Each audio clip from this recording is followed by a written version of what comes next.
नमस्कार, आप देख रहे हैं 4 PM और मैं हूं आपके साथ निधि तिवारी। 11 जुलाई की तारीख को विश्व जनसंख्या दिवस के तौर पर मनाया जाता है। इस मौके पर संयुक्त राष्ट्र संघ ने भारत को लेकर एक चौंकाने वाली रिपोर्ट दी है। जी हाँ, यूएन का अनुमान है कि 2023 में भारत दुनिया का सबसे ज्यादा आबादी वाला देश बन जाएगा। अभी चीन सबसे ज्यादा आबादी वाला देश है और भारत अगले साल उसे पछाड़ देगा। इस मौके पर संयुक्त राष्ट्र ने खबर दी है कि नवंबर 2022 के मध्य तक दुनिया की आबादी 8 अरब तक पहुंच जाएगी।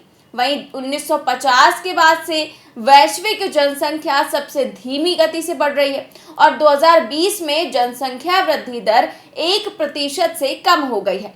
वहीं संयुक्त राष्ट्र के ताजा अनुमानों के अनुसार दुनिया की जनसंख्या 2030 में लगभग 8.5 अरब और 2050 में 9.7 अरब हो जाएगी। 2080 तक इसके लगभग 10.4 अरब तक के शिखर पर पहुंचने का अनुमान है। रिपोर्ट में कहा गया है कि भारत 2023 में दुनिया का सबसे ज्यादा आबादी वाला देश बन सकता है। वो इस मामले में चीन को भी पछाड़ देगा।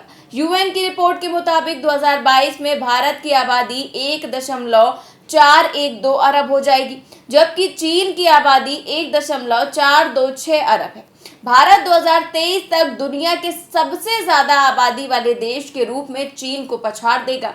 अनुमान है कि 2050 में भारत की आबादी 1.668 अरब होगी, तब चीन की आबादी 1.317 अरब होगी।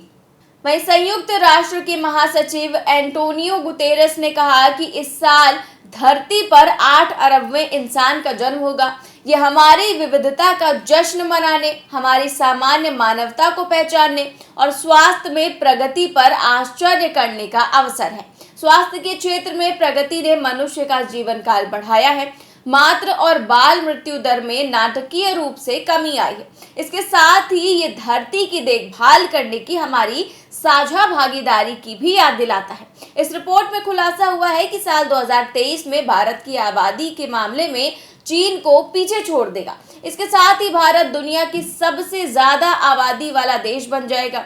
दुनिया के दो सबसे अधिक आबादी वाले देश पूर्वी एशिया और दक्षिण एशिया के होंगे और उनकी कुल संख्या 2.3 अरब होगी। ये धरती पर मौजूद कुल आबादी का 29% होगा। भारत और चीन की आबादी इन इलाकों में सबसे ज्यादा होगी, जहां साल 2022 में प्रत्येक देश में 1.4 अरब जनसंख्या होगी।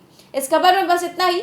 देश और दुनिया की तमाम बड़ी खबरें जानने के लिए देखते रहिए 4 PM न्यूज़ नेटवर्क। नमस्कार।